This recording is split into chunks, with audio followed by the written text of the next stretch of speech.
Gloria a Dios, hermano, Dios le bendiga. Amén. La paz del Eterno esté presente en nuestros corazones, amén. Estamos en este martes de doctrina. Habíamos quedado en la parte 15, el capítulo 15 de Segunda de Samuel. La semana pasada estuvimos hablando acerca de las consecuencias que tuvo que acarrear el rey David por no poner disciplina a sus hijos. Estamos hablando de la parte familiar humana. Acuérdense que leímos el capítulo 13, donde dice que Amnón llegó y violentó a su hermana. La verdad, estuvo con ella, se llegó a ella, luego la aborreció.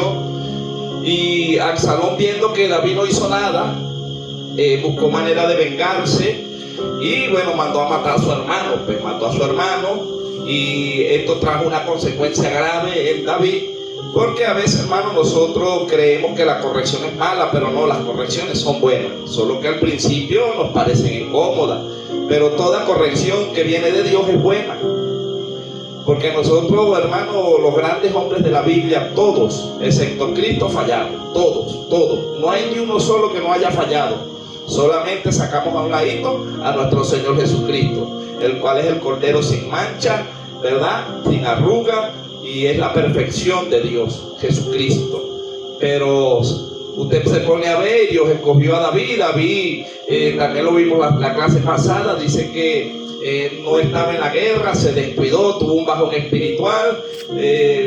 Llegó y vio a Bexalé, la mujer de su amigo, de un guerrero, de uno de los generales del ejército de él, mientras estaban en batalla. La mandó a buscar, tuvo intimidad con ella, tuvo un hijo. También lo perdió porque Jehová mata a lo que nace en pecado. Y todo eso nosotros vemos las consecuencias. Como David venía cayendo en decadencia como líder, y eso nos da a nosotros un alerta que cuando Dios nos da liderazgo no debemos descuidar.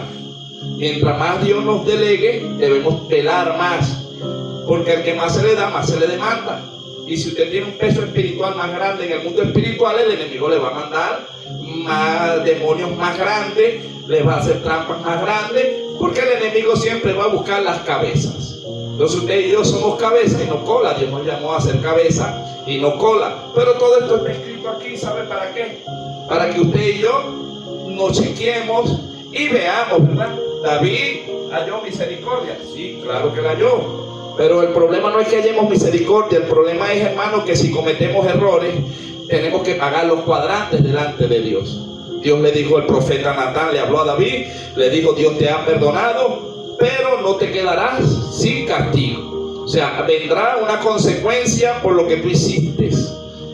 Y eso es lo que nosotros debemos evitar. Bueno, vamos entonces a estar leyendo allí, Segunda de Samuel, capítulo 15. Absalón se subleva contra David. Y aquí sabemos que Absalón tuvo que salir huyendo, porque yo le digo algo, hermano, métase en la historia. Si usted tuviese un hermano de sangre y lo mata, ¿con qué cara se le presentaría usted a su papá? ¿Verdad que es fuerte que usted tenga un hermano suyo de sangre, de la familia, y que usted lo mate? ¿Cómo le daría usted la cara a su papá? Y Absalón salió huyendo.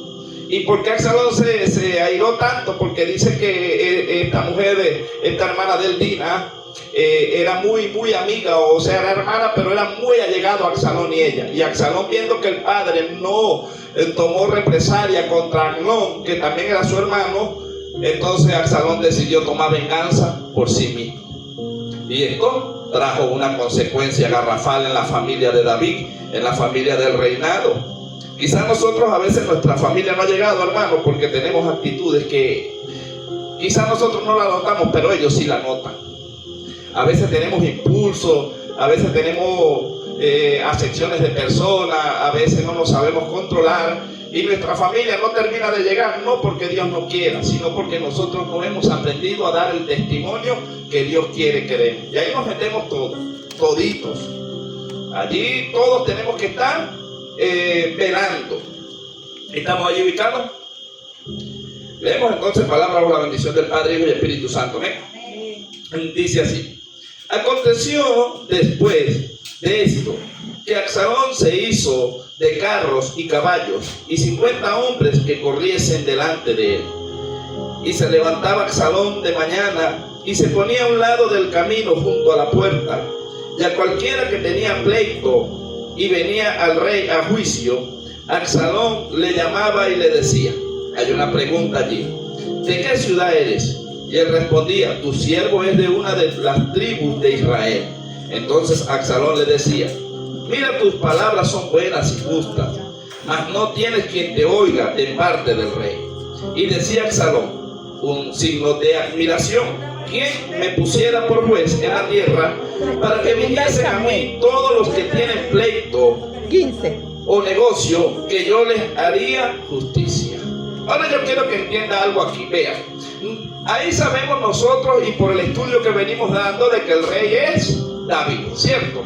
Y antes de David estuvo Saúl, y David siempre fue un hombre sujeto a las autoridades, primeramente a Dios y a las autoridades puestas por Dios. No hay ninguna autoridad en la tierra que sea establecida si Dios no lo permite. ¿Hay malas autoridades? Sí, pero ellos darán cuenta a Dios.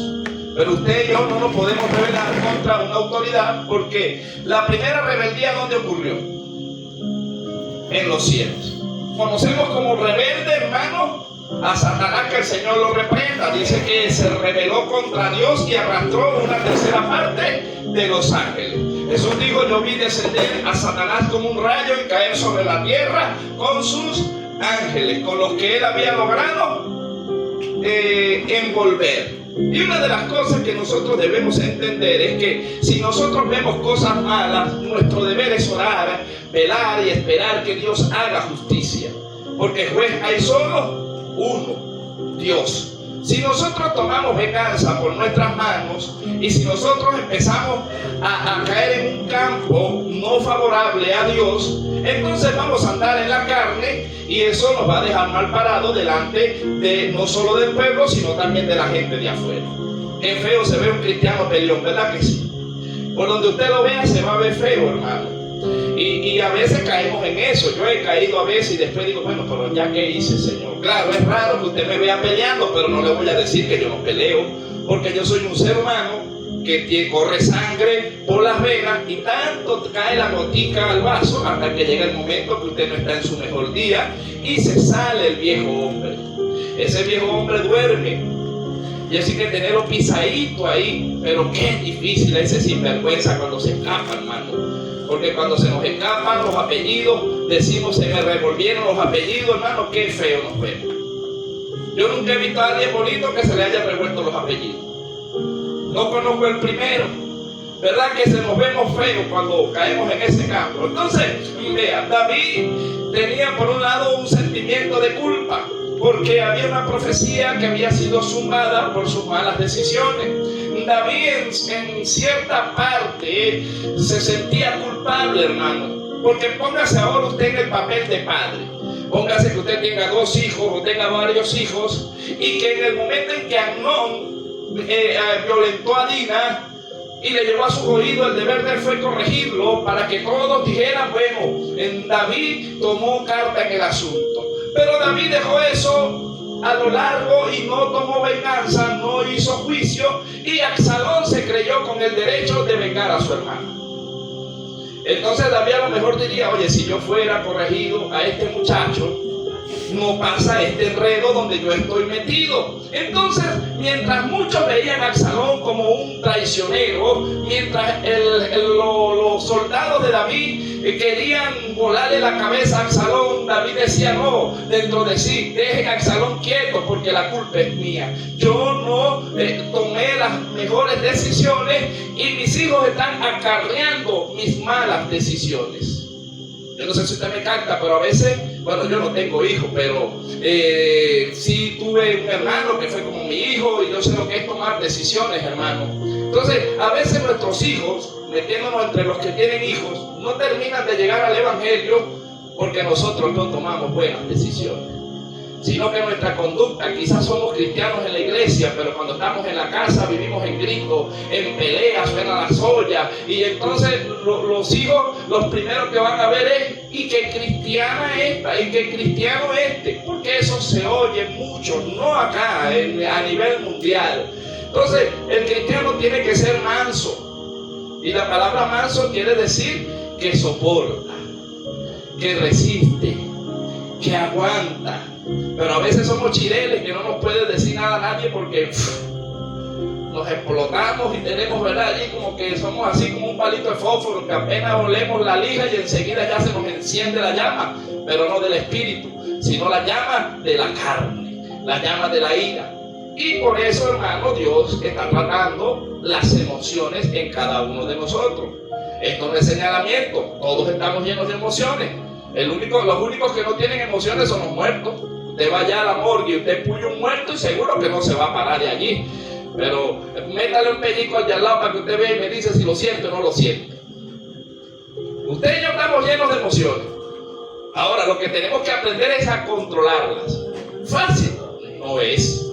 Entonces vean que David tenía un corazón de padre, ¿verdad? Que quería proteger a todos sus hijos, pero a la vez lo estaba haciendo mal. Lo estaba haciendo mal por no tomar decisiones adecuadas en cuanto a la familia. Estamos hablando de la familia. Y uno de los mandamientos, o que establece la Biblia, dice que si usted no puede gobernar su casa, menos puede gobernar la iglesia del Señor. Porque si nosotros somos una familia pequeña de 3 o 4 miembros y no la podemos gobernar, ¿cómo va a gobernar una iglesia que tiene 100 y 200 miembros? Si se le escapan de la mano 3 cabezones, ¿cómo será si Dios le da 100? ¿Me entiendes? Entonces uno tiene que estar en orden primero en la casa para después poder ejercer dominio sobre una autoridad que Dios nos haya delegado. Y eso es lo que nosotros tenemos que ir aprendiendo. Jesucristo se humilló hasta lo sumo. Fue obediente hasta la muerte de cruz. Y Pilato se lo dijo. Pilato le dijo, si tú eres tu rey. Y él dijo, no lo he dicho yo, lo dices tú. Y Pilato le dijo, no sabes que yo tengo la potestad de que tú vivas o mueras. Y lo mismo, lo que Jesús le dijo es, ninguna potestad le es dada a los hombres, sino viene de los cielos. Eso se lo dejó en claro. Jesús le dijo, si yo tengo que morir en la muerte de cruz, moriré en la muerte de cruz. Pero no porque tú lo decidas, sino porque mi Padre que está en los cielos, así lo ha decidido. Ese es el carácter de Dios. Hay pruebas que Dios nos mete que no queremos pasar. Yo le digo algo, ¿quién quiere pasar una prueba de enfermedad? Nadie. Y nosotros somos tan llorones, y me meto yo, que cómo será si Dios nos tratara como a Job. ¿Sí o no? ¿Usted se imagina que Dios nos tratara como Job o como nos tratara como a Jonás? Imagínense que Dios permitiera que nos fuéramos al mar y por allá nos traiga un pez. Hermano, Dios siempre ha tenido un trato fuerte con los que Él llama, pero es para corrección, es para matarnos ese viejo hombre. Porque de toda la creación, el único que se revela contra Dios es el hombre. Usted no ve a los pájaros peleando porque el turpial quería hacer un cuervo, el cuervo quería hacer... No, usted no lo va a ver en eso, pero usted va a ver a los hombres que porque yo quiero ser esto, yo quiero hacer aquello. Y aquí no es lo que usted y yo queramos, aquí es lo que el dueño del barro quiere hacer del vaso. Si Dios quiere que usted adore, usted le hace un vaso de adoración. Si Dios quiere que sea usted un vaso de oración, Dios le hace un vaso de oración, le hace una intercesora o un intercesor. Si Dios quiere un evangelista o una evangelista, pues Dios forma el vaso en el proceso y hace un evangelista o un evangelista. ¿Quién peleará con el dueño del barro? Nadie, hermano. Ninguno de nosotros podemos pelear con Dios. Y a veces nos encontramos en una pelea, peleando con Dios. Y le dicen, oh, yo no, mire, Jeremías, que era un profeta, ¿verdad? De grande, hermano, un profeta mayor, se encontró peleando con Dios. Elías, que oraba y hacía descender fuego del cielo, se encontró en una queja en el desierto, diciendo en un enebro, allá se tiró a morir y dijo, mátame Jehová, seré yo mejor que mis padres, mejor me es la muerte que la vida. O sea, quiere decir que el ministerio no es algo fácil. ¿Por qué? Porque Dios tiene que limpiarnos. Por eso Dios se esmera más en los vasos de honra. Usted cuando tiene a alguien una visita y viene alguien, usted lava más la vajilla, ¿verdad que sí? Y busca la mejor, ¿sí o no? Usted cuando le viene una visita, usted cuando viene fulano y fulano, se ha llegado ahí, le da cualquier cosilla, estamos entre confianza. Pero cuando viene alguien que visita, que usted no conoce, usted busca el vaso más bonito y lo lava y lo relava y lo pule y luego entrega y lo pone ahí. Así es el Señor, hermano. Cuando Dios nos escoge al ministerio, yo le digo aquí, levante la mano el que quiere el ministerio, todos la vamos a levantar. Pero yo le digo, ¿está dispuesto a pasar por donde Dios la va a pasar? A arrugar la cara. Porque queremos todo fácil. Queremos ministerio, pero no queremos desierto. Queremos tierra prometida, pero no queremos desierto. Queremos que Dios levante a los muertos, pero no queremos enfermarnos. No queremos. Mire, la mayoría de los que Dios usa para levantar a los muertos ya murieron. ¿Sí me entiende? La mayoría de los que Dios usa para resurrección, ya esas personas murieron en la tierra y Dios los volvió a resucitar. Quiero el don de sanidad, Señor. Bueno, Dios tiene que pasarlo por un hospital. Dios tiene que pegarle una enfermedad fuerte para que usted venza, para que cuando usted vaya al hospital, usted hable del testimonio de Dios y usted pueda expresar y decir, Dios sana. ¿Y cómo está tan segura? Porque yo padecí una enfermedad fatal y Dios me libró. Queremos el don, pero no queremos el proceso. Entonces David, como rey, hermano, había vivido años muy quietos, tranquilos. Y ese es el peligro, que cuando nosotros tenemos mucha tranquilidad y mucha paz, nos descuidamos. ¿Verdad que a veces bajamos la oración cuando todos tenemos la nevera llena, nadie se nos levanta, nos ponen en las actividades? ¿Verdad que oramos menos? Seamos honestos, ¿oramos menos o no oramos menos? Y ayunamos menos y nos ponemos más gorditos y Dios es bueno y qué bueno es Dios porque todo está resplandeciente. Pero entonces Dios dice, mira, esto yo los bendigo, y baja la oración. Entonces el diablo trabaja para Dios, que el Señor lo reprenda. Entonces Dios le dice, mira, diablito, va a tener que ir a respirar ya al hermano y a la hermana que bajaron la oración. Y le cambia el panorama. Y entonces cuando usted está en problemas, cuando usted ve que el agua le llega al cuello, de que ya está casi que saca los dedos, 1, 2, 3, ahí sí ora más, ahí sí ayuna más, igual que yo. Y yo le digo, ¿será que nosotros somos masoquistas? Porque si nos va bien, debemos orar más, ¿verdad que sí? Pero ¿por qué el enemigo se nos acerca? Porque bajamos la guardia. Si nosotros no bajáramos la guardia, el enemigo no se acerca. Él se acerca porque cuando usted deja de orar, yo dejo de orar, dejo de leer, usted deja de leer, dejamos de tener comunión con Dios, el sinvergüenza aprovecha para acercarse. Pero si usted está en el fuego, mire, este no se acerca yo. Este no se va a acercar. Entonces Dios tiene que usar a veces nuestra familia, porque nuestros enemigos son los de la propia casa. Y ese sinvergüenza sabe por dónde darle, cómo darle y a quién levantarle. No, yo no salgo de mi casa. Y él se me va a levantar, se le levanta el esposo, pues. ¿Verdad? El enemigo no necesita salir muy lejos que usted vaya para que se le levante cualquier cosa. Se le levanta el hijo, se le levanta el vecino. Le dice, no, yo no voy a salir para ningún lado, voy a ir para la iglesia. Se le levanta la pastora, se le levanta el maestro, se le levanta cualquiera. Viene por el camino y lo muerde un perro. Algo pasa por ahí. Pero me entiendes, siempre va a pasar algo, hermano. Siempre tenemos que estar velando, porque ese sinvergüenza vendió la cama y no duerme. El enemigo no duerme. Y tanto lo sabe Dios que dice en la palabra, ¿verdad? De que el Espíritu Santo, hermano, a nosotros, cuando nosotros estamos orando, Él intercede por nosotros. El Espíritu Santo pide, cuando usted y yo estamos dormidos, Él intercede por nosotros y sabe cómo pedir. Porque hay momentos donde no oramos. Hay momentos donde no tenemos la visión que Dios quiere que tengamos y por eso vienen los procesos. Entonces David había perdido la visión y quién no, ¿verdad? Usted se imagina el problema de David humano. Un hijo muerto que lo mandó a matar a su otro hermano. Una hija que el hermano la ultrajo y ya nadie la quería tomar como esposa. Tenía, o sea, su familia.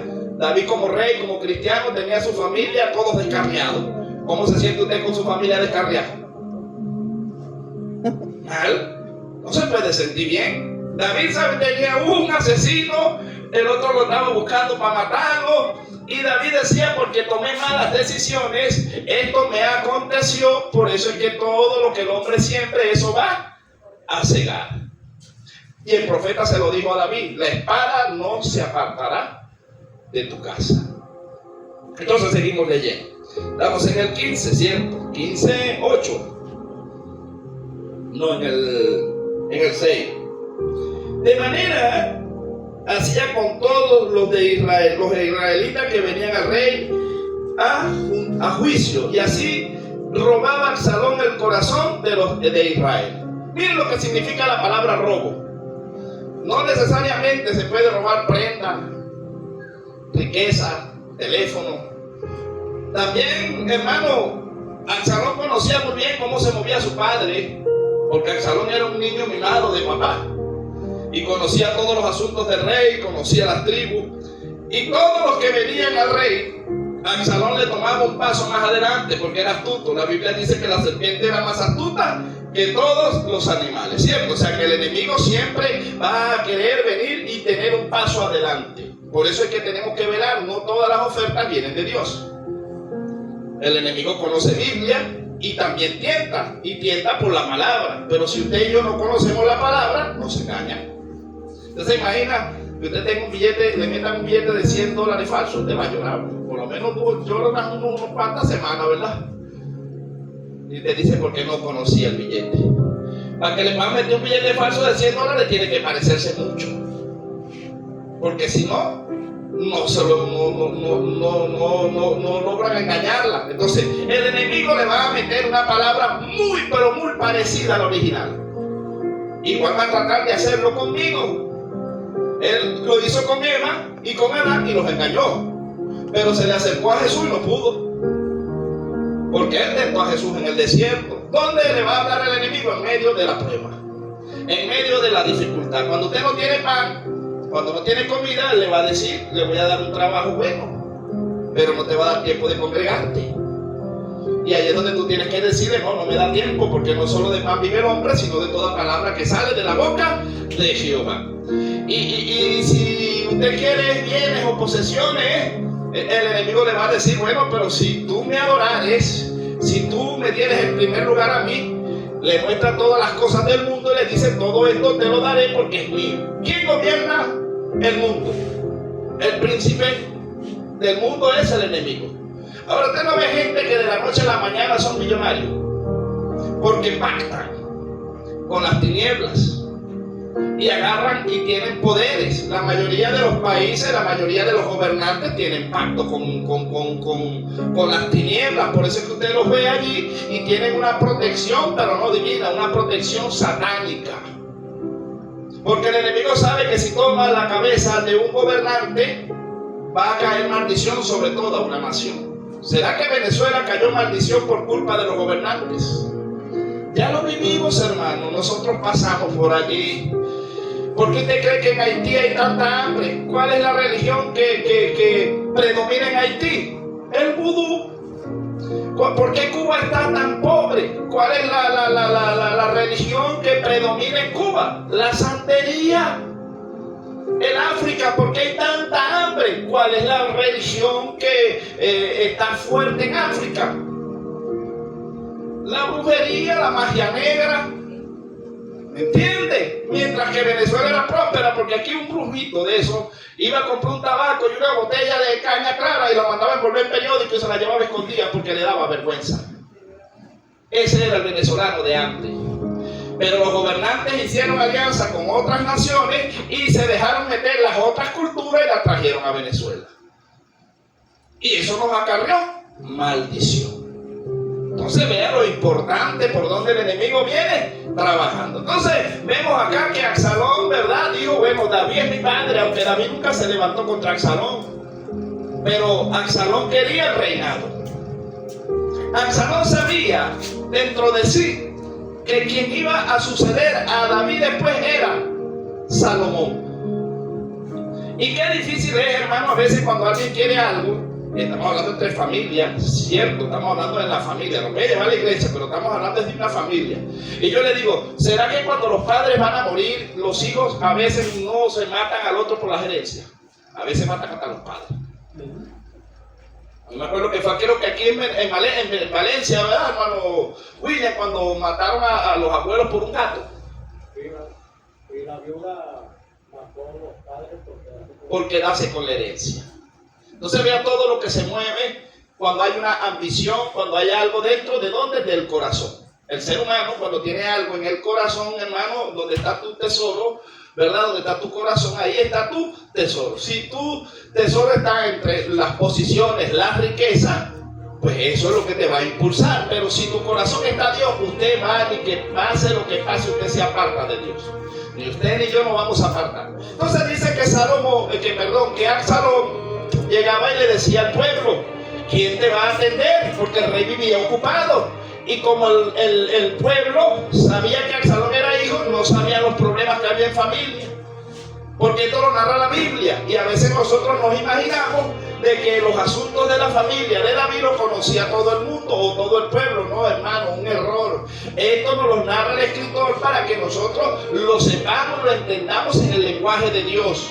Cuando David cayó y pecó con Bexalel, el pueblo no lo sabía ni lo supo. Lo sabe usted y yo porque leemos la historia.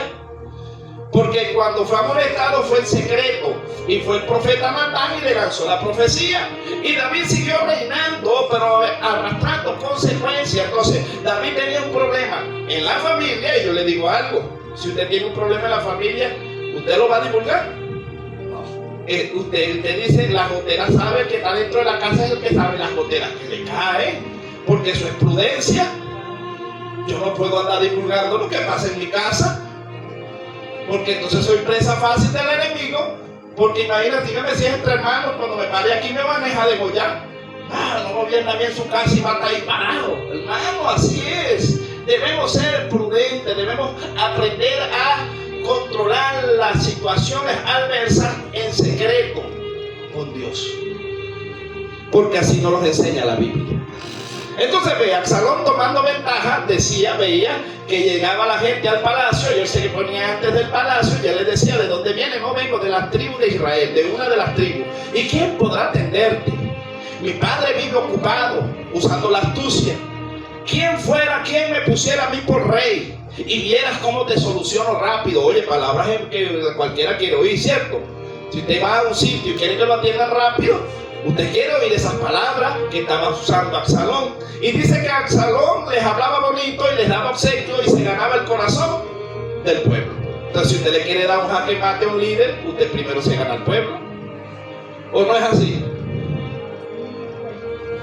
A veces la gente dice: mire, usted para ganarse a la gente, usted tiene que decirle que si haga algo malo lo está haciendo bien. Usted se los mete en el bolsillo a todito. Si usted consigue a alguien que no le lleva la contraria ni le dice nada, ese es amigo y amiga suya. Mentira el diablo. Porque el que lo ama a usted es el que lo corrige. ¿Es o no es? Y a veces nosotros nos molestamos con el que nos corrige y ese es el que verdaderamente nos ama. Queremos que todo lo que digamos, y eso más que todo cuando somos autoridades, hermano. Cuando nosotros somos autoridades, David pasó por ahí: censa al pueblo. El general le dijo: Joab, ¿no crees que Jehová puede molestarse? Cénsalo porque yo soy el rey. Cencemos el pueblo, pues. A veces hay líderes así, tú le dices: hermano, pero mire, hermana, pero parece que dele que aquí mando yo. Listo, vamos a darle, pues. Después viene una autoridad más alta que la suya, porque por encima de Dios no hay nadie. Entonces llegó Dios y mandó a los ángeles y empezó a matar gente en el pueblo. Y cuando David se dio cuenta, dijo: oye, se molestó Jehová.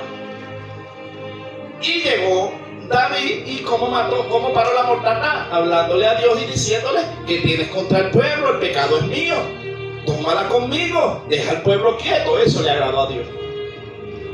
Pero Saúl no hacía así. Saúl lo que hacía era lanzarle la culpa al otro. O sea, un Adán, lanzarle la pelota. Hermano, si yo hago algún servicio y sale mal, ¿por qué tengo que buscar culpable? Es más bonito que yo asuma, ¿sí o no? Bueno, hermano, perdónenme, sí, fallé, todos fallamos. Fue mío el error. Y todo el mundo queda contento, pero imagínense que yo me esté delegado en alguna función y algo salga mal. No, por culpa de la hermana. Por culpa de la hermana también, por culpa de fulano de la mía. Yo no tengo culpa. Y eso es lo que Dios quiere, que nosotros asumamos, reconozcamos y nos apartemos. Y así hallaremos misericordia. Pero qué difícil es al líder reconocer, ¿verdad que sí? Son pocos los líderes que reconocen cuando se falla. Muy pocos, sí los hay, pero son poquitos los líderes que en verdad reconocen cuando cometieron una falta. Y más si lo hacen en público. Yo le digo algo, si a usted no le gusta pedir perdón y a mí tampoco, entonces debemos tratar de no fallar. Porque al que no le gusta pedir perdón, entonces no falle, ¿verdad? Pero es que cada rato tenemos que andar pidiendo perdón, porque cada rato la embarramos. Cada ratico, hermano. Yo cada rato vivo pidiendo perdón. A veces pido perdón, ¿qué hiciste? No sé qué hice, pero perdóname de todas maneras. Porque sí, hermano. ¿Entiendes? A veces tengo conversaciones con el águila, como ya está en su, a veces, y que oye, me golpea las palabras, y después yo le digo, perdóname, ¿qué te hice, mamá? Yo te he hecho daño. No, hijo, perdóname tú a mí. Yo le digo, yo te entiendo, tu situación te entiendo. Porque cuando uno está pasando procesos, uno cree que todo el mundo le está gritando, uno cree que todo el mundo, ¿verdad que sí? Así somos todos. Nómbreme usted un enfermo que tenga buen ánimo. Nómbreme usted que usted le hable a alguien que le duela la muela y le diga, no, qué dolor tan sabroso, sí, yo quiero que me hables, oh, dime. No, hermano, mentira, uno le habla y uno voltea los ojos, cállate, ni me hable, ¿sí o no? Porque es el cuerpo, hermano, es la situación que estamos atravesando, que cuando usted está enfermo, usted no quiere ni que le hable. Usted quiere que lo dejen solito por allá. Si me vas a venir a hablar es para que me ores, pero si no, ni me digas nada, no me vean. Porque así, hermano, cuando estamos en una situación tan contraria, nosotros somos diferentes y eso se nota. Eso sale a flor de piel, lo que está dentro de nosotros. Pues le digo algo. Es fuerte el evangelio, el camino es angosto, la puerta es estrecha y a veces nosotros nos volvemos violentos. ¿Tenemos llamados? Sí. Pedro era el apóstol y era un evangelista, pero volaba oreja también, ¿o no? Entonces Dios tuvo que decirle al diablito que lo zarandeara. Pero cuando usted y yo nos ponemos a volar oreja, está el diablito ahí diciendo, suéltamelo Dios, suéltamelo que le voy a dar una tunda. Y viene el enemigo y nos da un revolcón, ¿o no nos revuelca? Y después decimos, Señor, ¿por qué me soltaste? Dios dice, para que vaya agarrando mínimo. A mí me ha revolcado, hermano, no sé usted. Pero yo a veces le digo, oye, Señor, pero tampoco así, no me pongas en pelotica así, porque parece que el enemigo tiene un bate y lo agarra, el Señor lo agarra a uno y como que se lo zumba bombita y viene ese y le da ese tablazo a uno. Tócale la carne, más me le respeta su carne, su espíritu y su alma. ¿O no se la puso Jehová bombita a Satanás con Job? Hermano, mire, dice que Satanás iba a presentarse delante de Dios, porque ellos tienen que presentarse, porque son creación.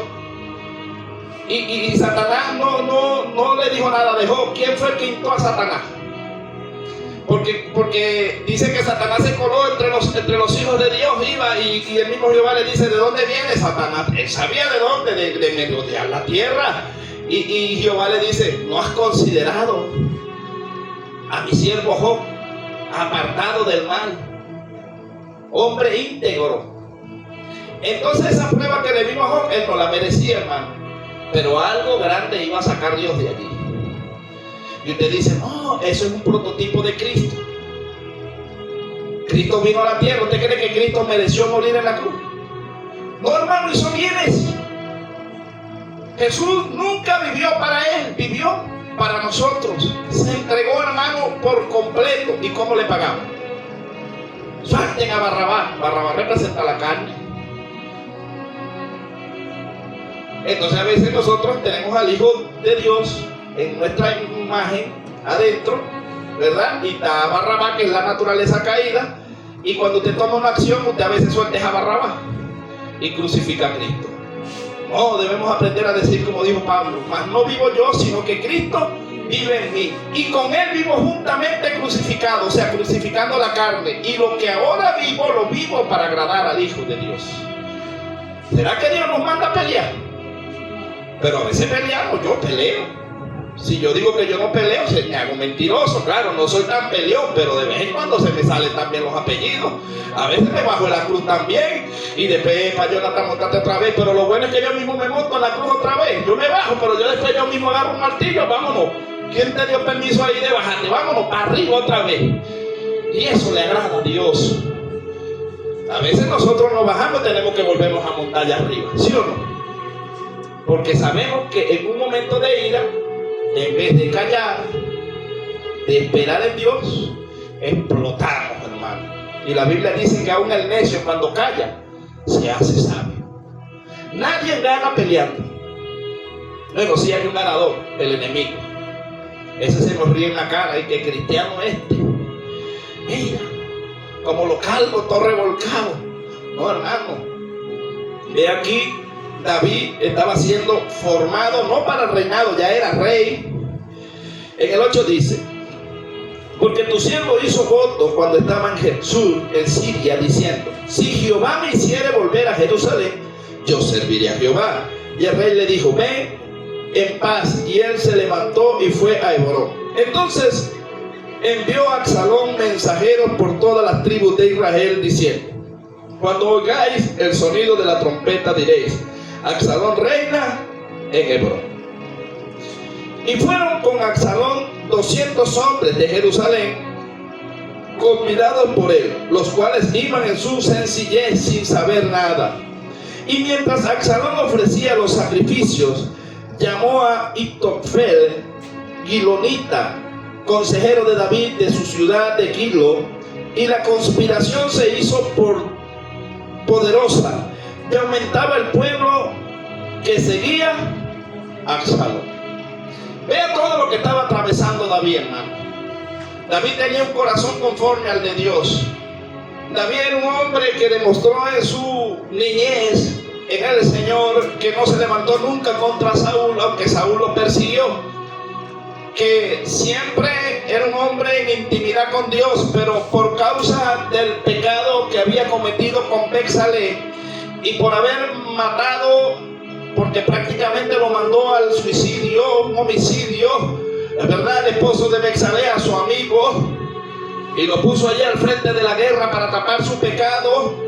Entonces él, en el Salmo 51, él dice: no quites de mí tu Santo Espíritu. Usted sabe lo triste en un cristiano que sienta que se está muriendo espiritualmente. ¿Usted no ha sentido eso? Yo lo sentí en un tiempo, hermano, y me sentí muy mal, y lloraba, y duré tiempo llorándole a Dios, y le decía: pero ¿sabe qué? Yo no mandé a matar a Urías el Eteo, ni tampoco caí en eso, pero era un hombre muy iracundo y muy violento. Peleaba hasta con la sombra, peleaba conmigo mismo y peleaba con todo el mundo. Era así, y eso tenía el espíritu contristado. Y cuando oraba, hermano, no sentía nada. Y los servicios eran de avivamiento y veía que todo el mundo se llenaba y yo no sentía nada. ¿Sabe lo triste? Que usted vea el mover de Dios en un servicio y que usted no sienta a Dios. Es tristeza para uno disimula y se va calladito a su casa y uno dice: no, bueno, nadie se dio cuenta. Pero usted verdaderamente sabe cómo está con Dios. Yo sé cómo estoy con el Señor. Entonces David halló la forma, y David nos da la forma y dice que un corazón contriste y humillado no despreciará al Señor. Lo primero que debemos hacer nosotros es reconocer nuestras faltas y apartarnos.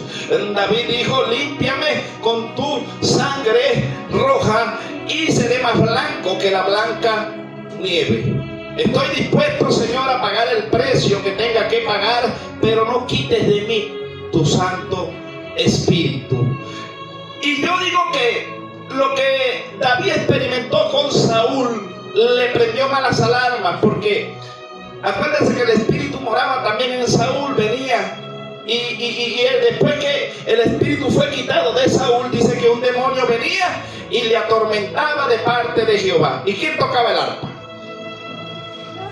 Entonces David sabía lo que era un endemoniado, pero no era un endemoniado como lo ve la Biblia, que echaba espuma por la boca y que rompía cadenas.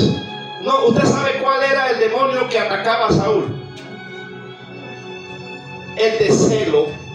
Y al mismo tiempo se fueron los otros demonios metiendo y se sentía inferior.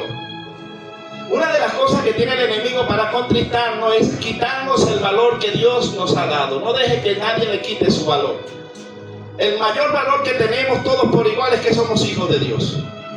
¿Sí me entiende? Cristo murió por todos y para todos. Murió por gorditos, por flaquitos, por blancos, por negros, ojos azules, ojos blancos, ojos morenos. O sea, todos tenemos la posibilidad de confesar a Cristo, de empezar a caminar y hacernos hijos, y eso es lo mayor que tenemos, ser hijos de Dios. Los ministerios son regalos, son dones, pero eso no nos salva, hermano. Y a veces podemos perder la salvación por cuidar algo que es efímero. Porque dice que cuando subamos, ¿qué es lo que se va a permanecer? La fe, la esperanza y el amor. Usted no se va a llevar el don evangelístico para arriba, ¿verdad que no? El pastor no se lleva el don pastoral, ¿verdad que no? Si muere el pastor, tiene que dejar el pastorado abajo, porque allá arriba ¿quién va a pastorear? El evangelista no se puede llevar el evangelismo para arriba, porque ¿a quién le va a predicar allá arriba? Tiene que dejarlo aquí abajo. El profeta no se puede llevar el don profético, porque ¿a quién le va a profetizar allá arriba?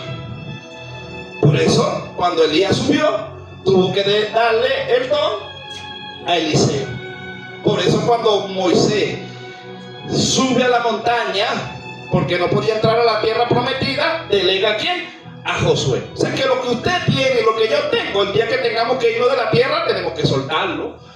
Pero ¿qué se va con nosotros? La fe, la esperanza y el amor. Pero mayor de todo es el amor de Dios. El amor hacia todo lo que hicimos. Yo soy de los que creo que cuando estemos en el tribunal de Cristo, me lo imagino así, Dios nos pondrá una pantalla allí, nos pondrá la vida de nosotros allí, y ahí empezarán todos los trabajos en el Señor, ¿verdad?, que hayamos hecho.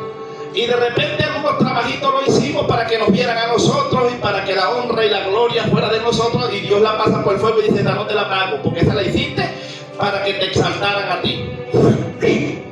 Y te quema esa. Esta que hiciste aquí, esta sí te la pago, porque esta la hiciste para glorificar mi nombre. Yo creo que al hombre podemos engañar, pero podremos engañar a Dios. A Dios no le podemos engañar, hermano.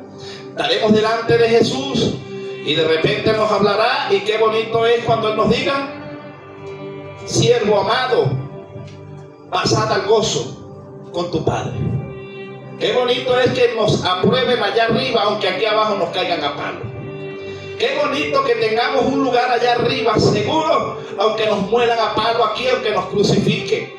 Nómbreme, si los profetas vivieron feliz en la Biblia, entonces ¿por qué vamos a vivir? Los profetas van a vivir feliz ahorita. ¿Será que cambiaron los tiempos? El verdadero profeta, el diablo lo va a perseguir, lo va a querer matar. Pero a veces hoy vemos profetas que no se les puede decir nada, hermano. ¿Sí me entienden? Una profecía rara. Pero el verdadero profeta, el que habla verdad, es perseguido. Y no se puede molestar el profeta, porque Jesús dijo: cuando digan todo tipo de mal contra vosotros mintiendo, alégrense. Pero parece que no hemos entendido todavía el lenguaje del rey. Si usted le trabaja a Dios y se le levanta el diablo, déle la gloria a Dios. Dígale: le estoy haciendo guerra a las tinieblas. Porque el diablo no va a atacar lo que no le haga daño. Si Dios le está atacando es porque usted le está haciendo peso. Pero si usted está dormido y no está haciendo nada para Dios, el diablo no lo va a juzgar. Lo va a juzgar si usted le está juzgando la cueva. ¿Cierto? El enemigo no va a gastar su fuerza. ¿Usted cree que el enemigo va a perseguir a alguien que está durmiendo? Más bien le canta la canción de cuna y le dice a los demonios: no despierte esa mujer, no despierte ese hombre, porque esos son peligrosos. Déjenlos quietos ahí. ¿Cierto? Cuando nosotros estamos tranquilos y reposados es porque no estamos trabajando. Pero cuando empezamos a trabajarle a Dios, se nos levanta las tinieblas.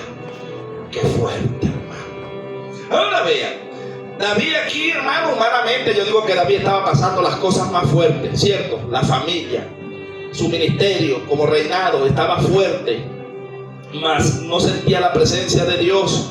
Y vean lo que dice aquí el 11. Y fueron con Absalón 200 hombres de Jerusalén convidados por él, los cuales iban de su sencillez sin saber nada. Y mientras Absalón ofrecía los sacrificios, llamó a Ahitofel, gilonita, consejero de David, de su ciudad de Gilo. Y la conspiración se hizo poderosa y aumentaba el pueblo que seguía a Absalón.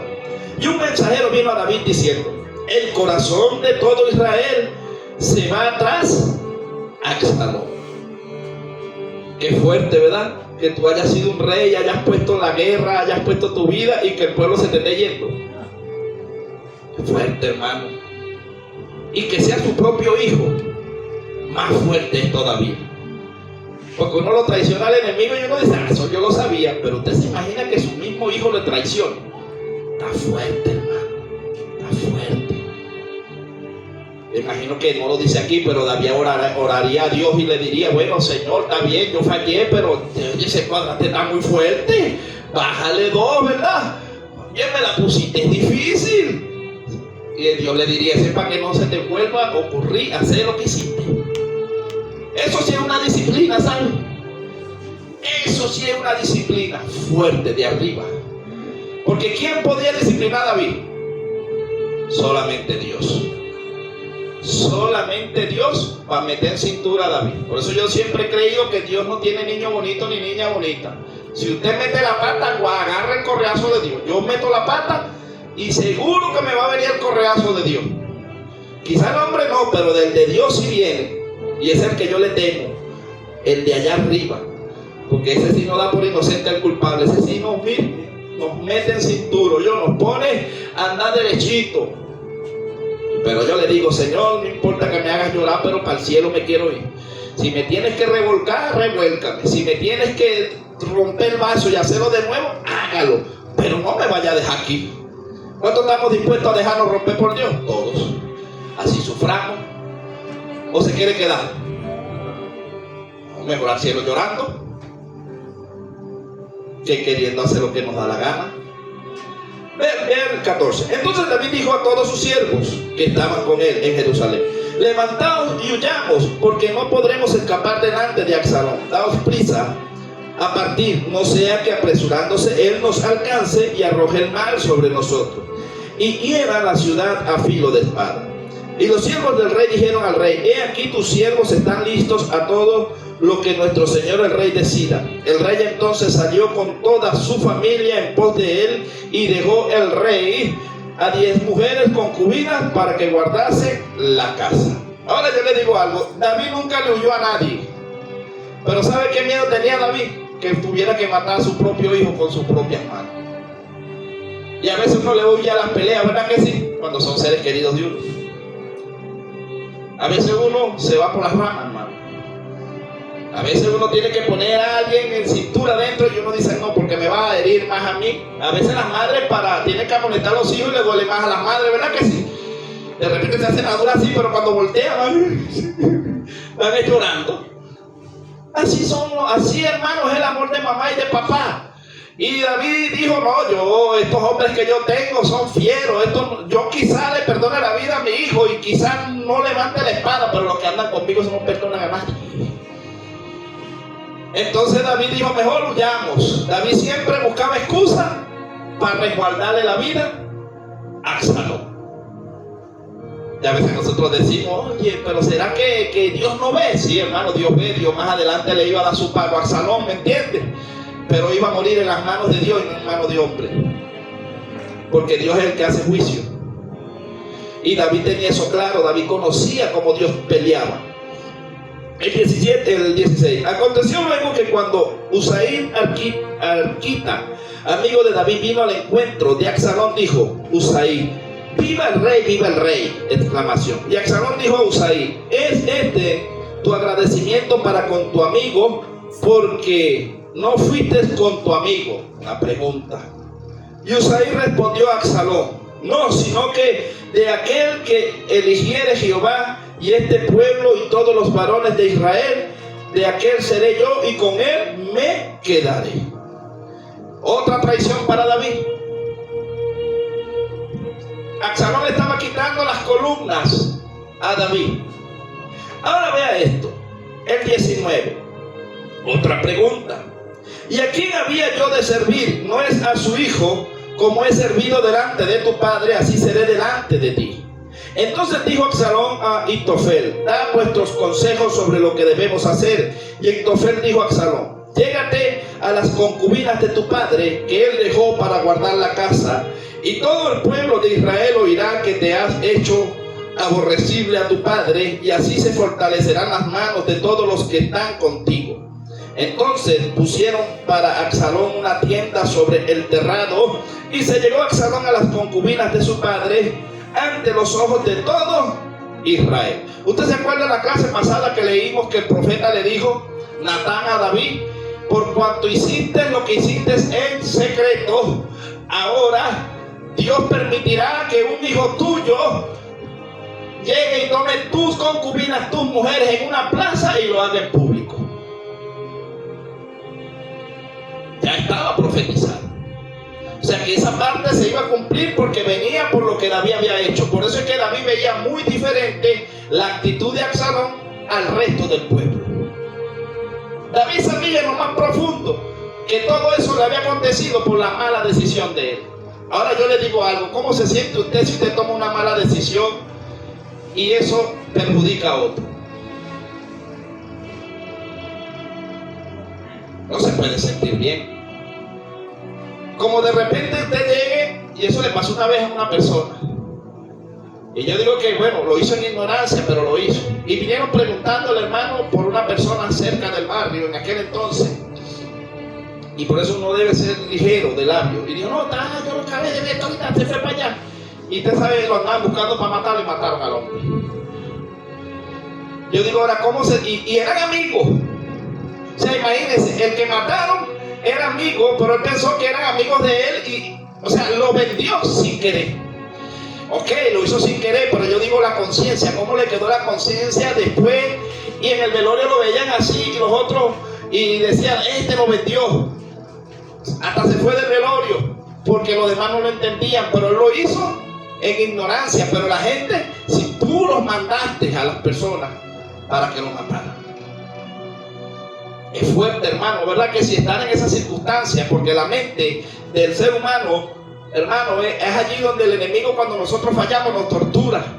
¿Usted cree que Pedro se fue a pescar peces? ¿Por qué? Porque la conciencia no le dejaba. Porque Pedro salió diciendo, ¿verdad? Así de bocón: oh Señor, hasta la muerte y muerte de cruz iré contigo. Y el Señor le dijo, apártate de mí, Satanás, porque primero le dijo, no vayas a la cruz, impidiendo el sacrificio.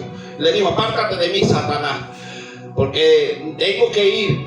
Y luego después Pedro dijo, Señor, yo iré contigo hasta la muerte. Y el Señor le dijo, Pedro, de cierto te digo que antes que el gallo cante me habrás negado 3 veces. No, Señor, no, ¿cómo así? O sea, y cuando, ¿qué cree usted que sintió Pedro cuando lo negó la 3ª vez? Le pegó esa palabra ahí en la conciencia. Y cuando le contaron las mujeres cómo murió Jesús, quizás Juan también, porque Juan estuvo allí, el hombre dijo, no, yo no puedo predicar más el evangelio.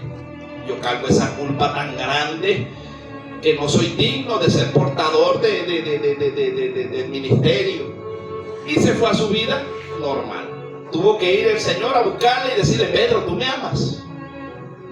Entonces por eso le digo que a veces hay momentos donde nos encontramos, hermano, en esas circunstancias por un descuido, y el enemigo nos gana ventaja y nos toma la mente para bombardearnos, y entonces nosotros perdemos la identidad de hijos. Tiene que venir Cristo a pelear por nosotros y a darnos ánimo. Porque es tanta la culpa que usted y yo nos paralizamos.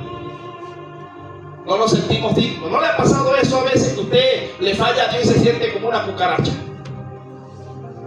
A mí me ha pasado. Yo le digo, nada, Señor, ¿verdad que no? ¿Tú qué vas a hacer conmigo? ¿Verdad que tú sí eres bueno? Yo sí la vivo metiendo, no las 2, las 4 meto. Porque cuando yo me airo y exploto, después digo, no, Señor, qué feo, otra vez lo mismo. Y Dios me dice, sí, tienes que trabajar más. ¿Para qué bajaste la oración? ¿Por qué te airaste? Porque no estás orando como antes, no estás ayunando como antes. Sí, es verdad, Señor, pero es que el enemigo me está golpeando por todos lados. Ahorita cargo un nubarrón, hermano, ando en una tormenta, pero gloria a Dios porque sigo adelante. No es la primera vez que he estado en tormenta, y sé que si me ha librado de las demás, me librará de esta también. ¿Me entiende?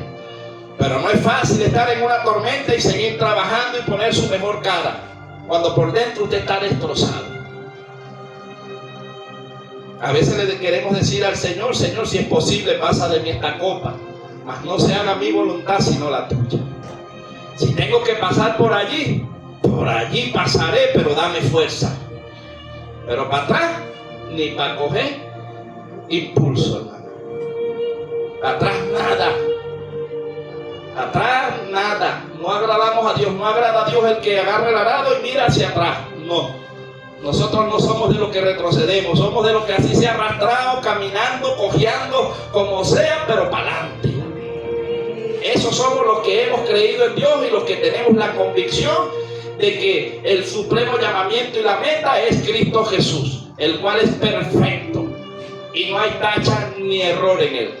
Entonces yo lo amo a él y por eso estoy en su iglesia, en su casa, y todo lo que yo pueda hacer para agradarlo a él lo haré, aunque los demás paguen mal. Como yo lo hago es para Dios y no para los hombres. Entonces aprendí eso de Dios, que todo lo que hagamos lo hagamos como para el Señor. Por eso es que lo que hagamos, hagámoslo bien, hermano. Demos todo lo que podamos dar bien. Ok, estamos en el 22, ¿cierto? Entonces pusieron para Absalón una tienda sobre el terrado, y se llegó Absalón a las concubinas de su padre ante los ojos de todo Israel.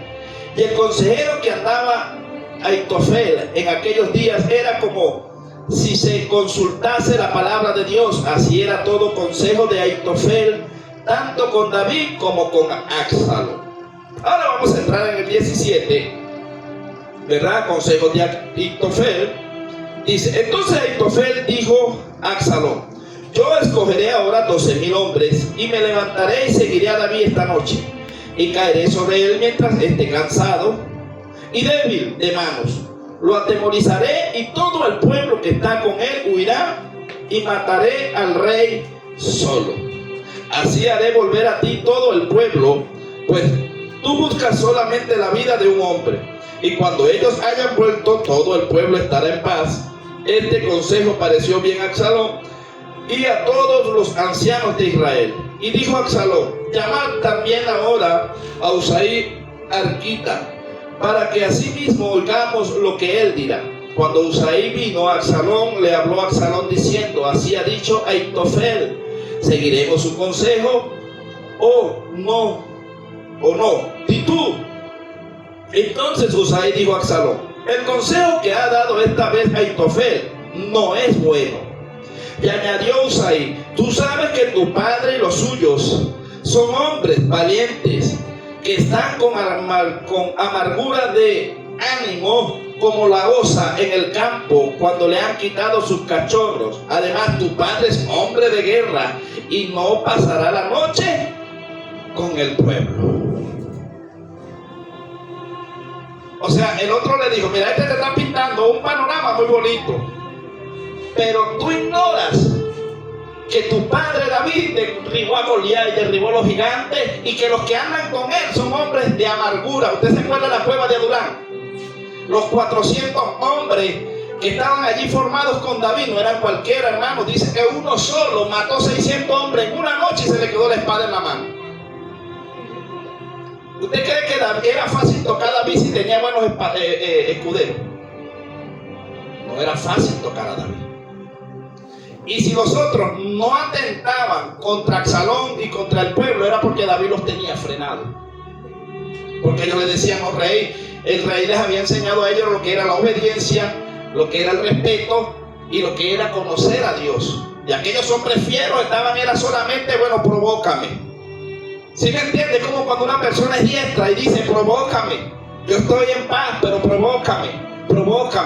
Y así estaban los guerreros de David.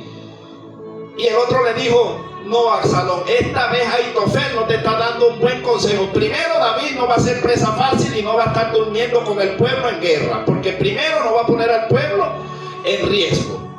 Si había algo que tenía David era que cuidaba las ovejas y cuidaba al pueblo, ¿sí o no? Si usted está en una guerra y lo andan buscando para matarlo, la última lugar donde usted se va a quedar es en su casa. O usted se va a quedar en su casa con su familia. Si usted lo anda buscando para matarlo, lo último que usted anda es con su familia. Usted se va aparte, ¿cierto? Porque usted va a resguardar lo que usted ama. Y David amaba al pueblo. Y él le dijo: no, mi rey, esta vez el consejo no es bueno. Primero, porque David es fiero en guerra, y los que andan con él son hombres de amargura de espíritu. Yo le digo algo: provoque a alguien amargado de espíritu y dígame cómo le va.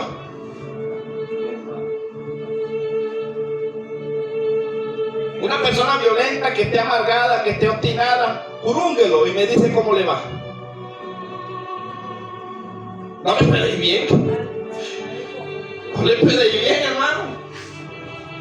¿Usted no es que dice que lo que está quieto se deja quieto? Yo le tengo más miedo a los que son así calladitos que los bocones. Porque hay gente que todo, esos son los, tú le pegas un grito y se quedan callados.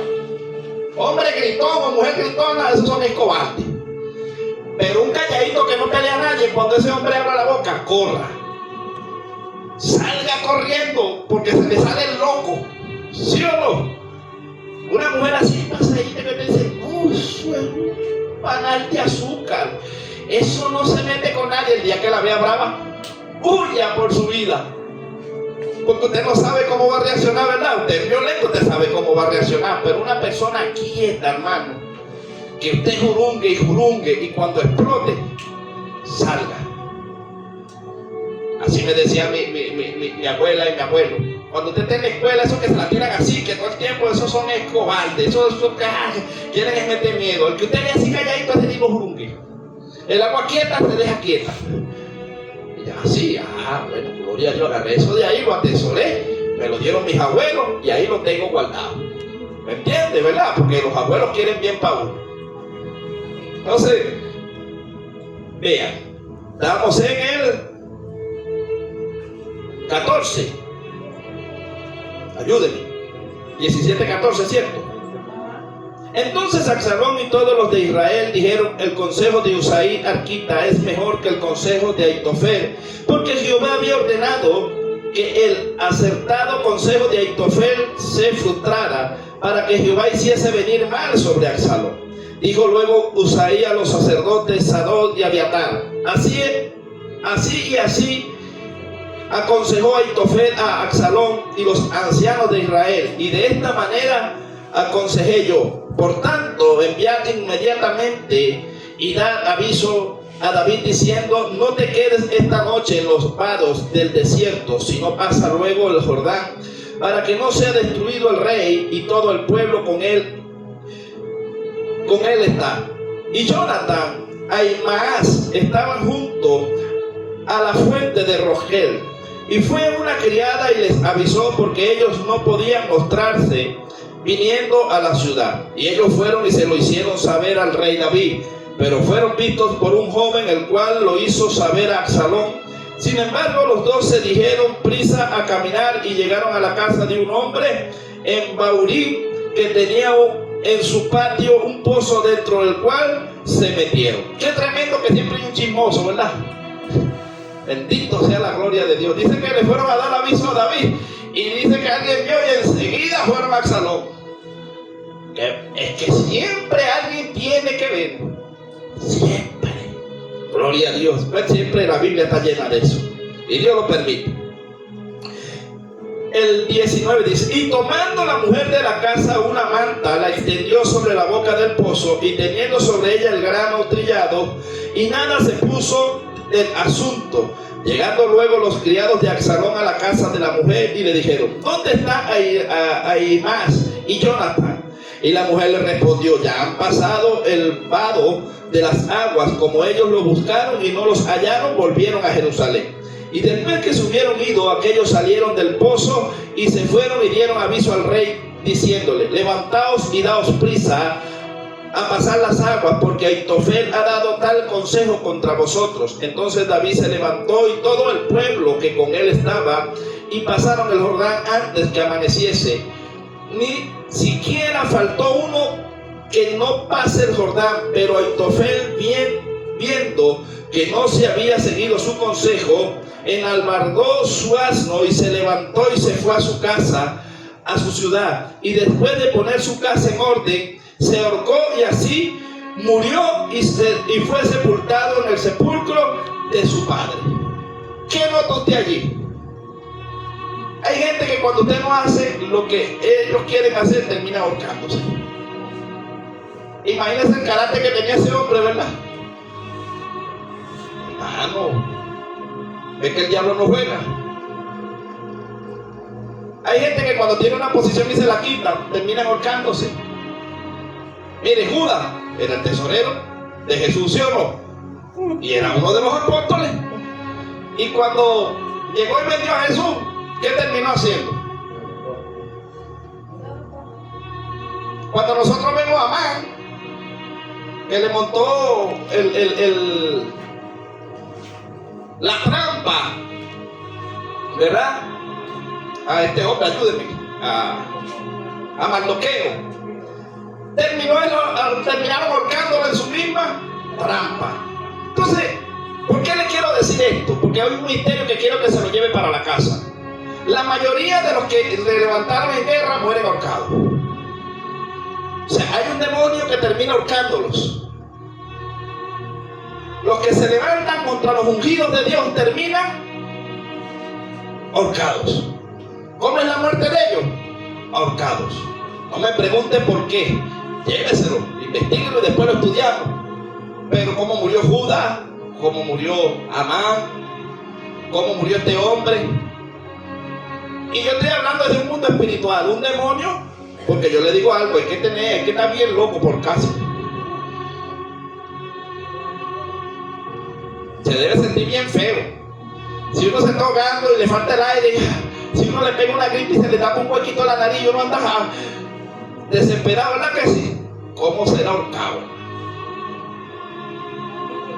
Y es un demonio que los lleva, pero ese demonio se llama depresión, ¿viste? Nadie te quiere, nadie en esto, nadie. Los que terminan ahorcando se dejan una carta.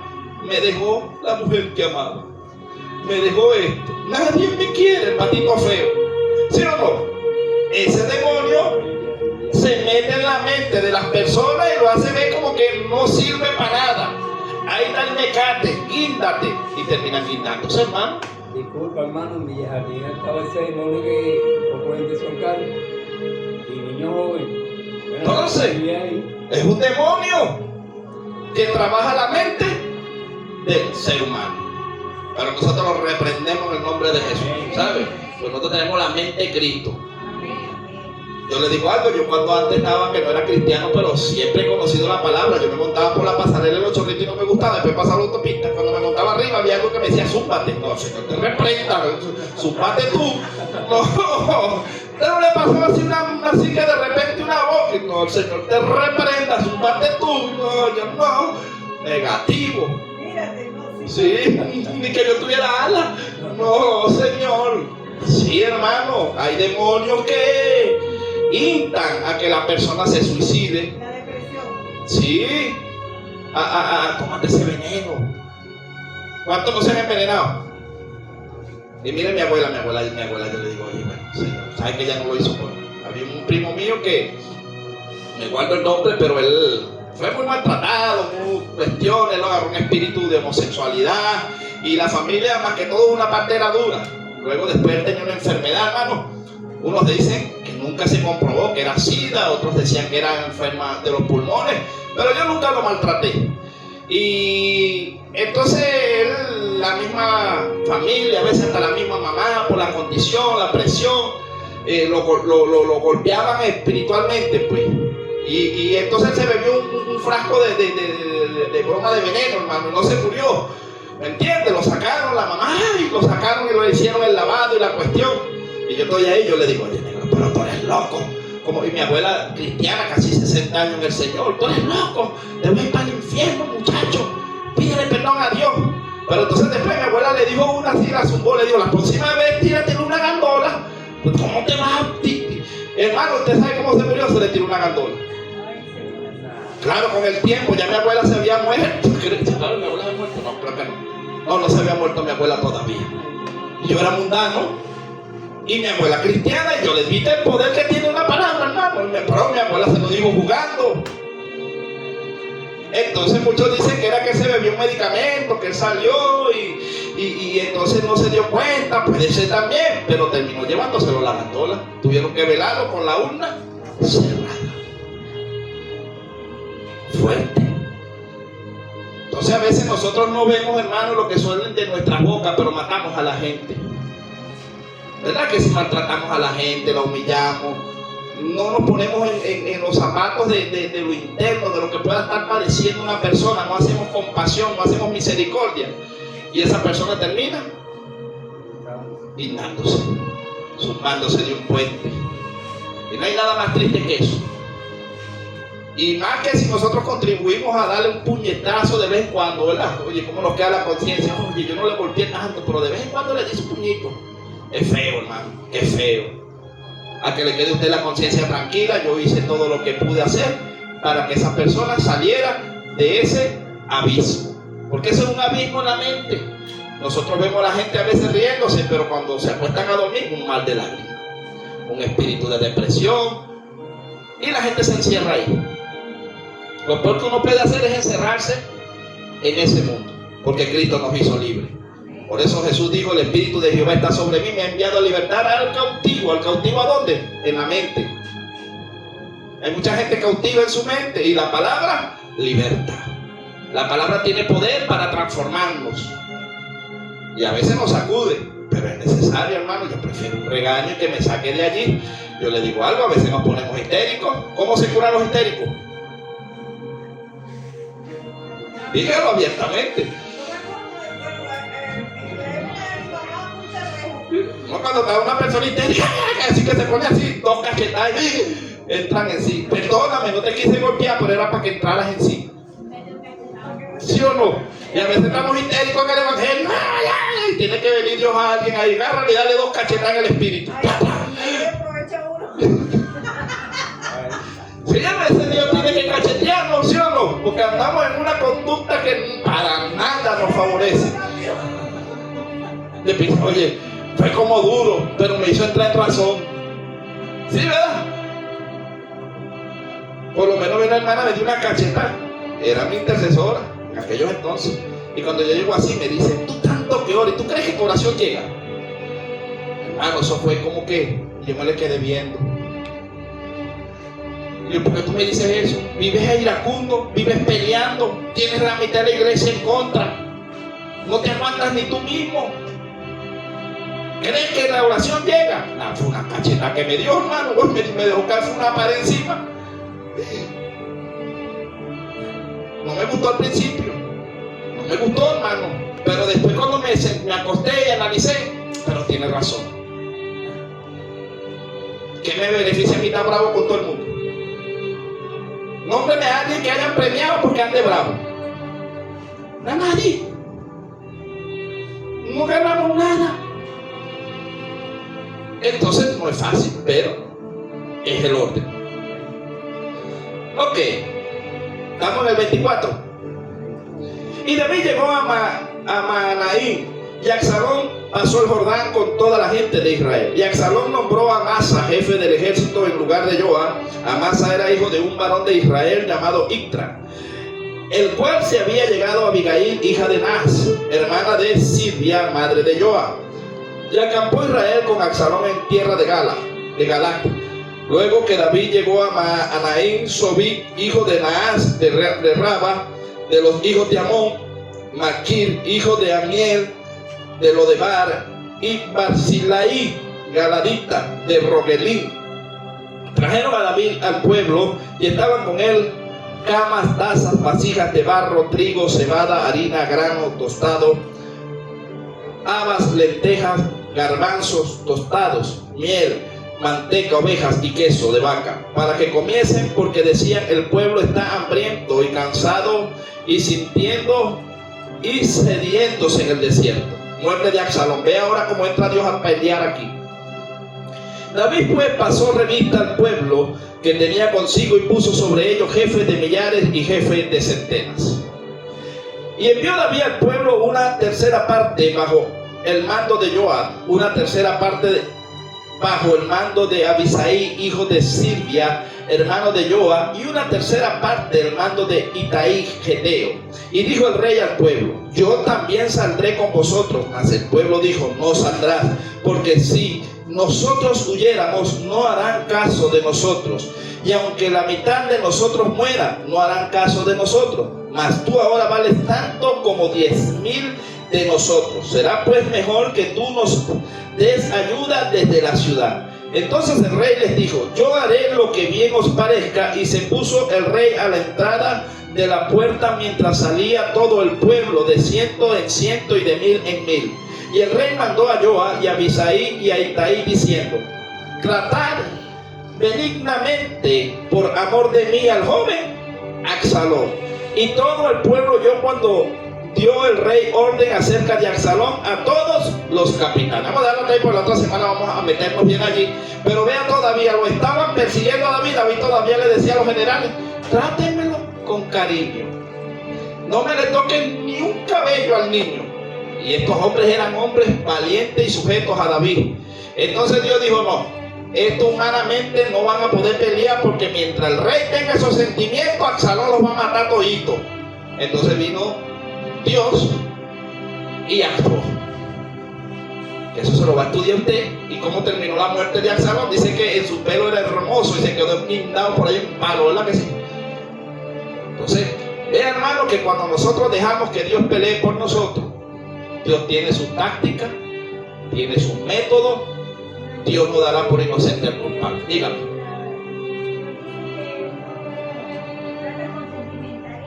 No.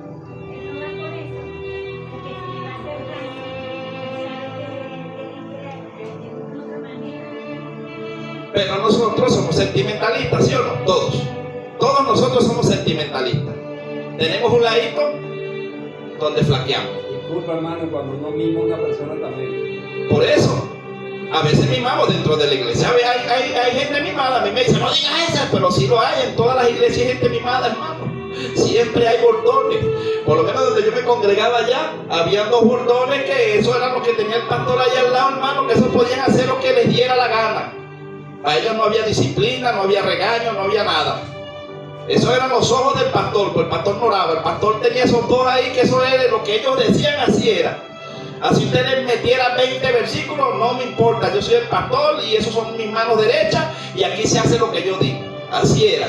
Y yo decía: estos son los bordones. Bueno, un día yo le dije: no, señor, así no podemos, porque si el pastor los protege, ¿cómo hacemos nosotros para liberar? Ay, no, la iglesia es suya, usted verá qué hace ahí con ellos. Ah, bueno, llegó el tiempo de Dios, los agarró y les ha dado una cueriza que todavía los está revolcando. Pero Dios, porque Dios no me quería a mí echándome puño por liderazgo, ¿verdad que no? Y yo me echaba puño en el espíritu cuando yo predicaba. Eso sí, yo aquí no la supe, allá sí los revolcaba yo duro, les daba, pero hasta que más no podía. Allá. Y ellos también, cuando se montaban ellos, hermano, eso era una batalla campal, ¿sabes? Eso era fuerte. Y era algo notorio, no era algo disimulado, era algo que cuando estábamos en reuniones nos dábamos no nos importaba quién estuviera. Lo estábamos haciendo mal. Yo llevé mis machucadas de dedo porque Dios me dijo: ¿quién te dijo a ti que tú te tienes que estar defendiendo? ¿Y quién te dijo a ti que? Pero a mí me daba impotencia. ¿Por qué? Porque veía las cosas mal y cuando quería corregirlas, me caían a palo, era a mí. Tanto, hermano, que me quitaba hasta el pan de la boca para tener líderes en todo. Por eso yo dije: yo líder, no adoro líder ni pongo líder en alto a Cristo. Respeto todos los liderazgos, respeto a todos mis hermanos, pero maldito el varón que confía en el hombre, porque cuando usted lo está usando ahorita, lo ama, pero cuando usted no le falle en alguito, se le olvida todo el favor que usted le hizo. Así es el ser humano, ¿o no es así? Mientras usted lo está usando, usted es el mejor, pero el día que usted no está de acuerdo en algo, no, bueno, pues usted es lo peor. Y yo, como estoy curado de eso ya, yo le digo: Señor, así con todos mis defectos que yo tengo y mis errores, tú me amas. Y por eso lo amo a Él. Y Él no me señala, sino que me restaura, me sana. Y por eso me mantengo firme en el Evangelio hasta ahorita. Porque ahora mis ojos están en Jesús. No pongo mis ojos en líderes. Pongo mis ojos en Jesús. Porque si pongo mis ojos en líderes, el día que el líder se le cae del pedestal, usted se desanima. ¿Sí o no? Usted tiene un predicador de lujo. El día que usted le ve un error, se me cayó del pedestal. Porque todos fallamos todos los seres humanos. Pero Cristo no se le va a caer nunca del pedestal.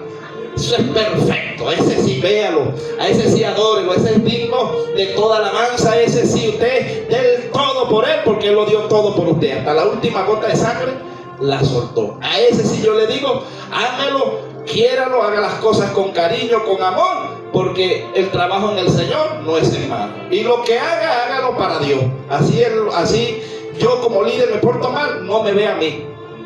Que si Dios me tiene que dar mi correazo, me lo va a dar, créalo. Dios no tiene consentido. Estoy cansado de llevar cuero de Dios. Pero gloria a Dios por esos cueros, porque Él ha hecho de mí una mejor persona. Y yo creo que también si usted se porta mal, también ese mismo Dios que me da cuero a mí le va a dar cuero a usted también. No se cree usted que te no, a Él sí, pero a mí no. Ese Dios a todito, pero porque nos ama. Entonces Dios les bendiga, Dios les guarde, la paz del Eterno esté sobre todo. Vamos a pedirle a la hermana Lucy que nos despide en oración, amén. Alabanza al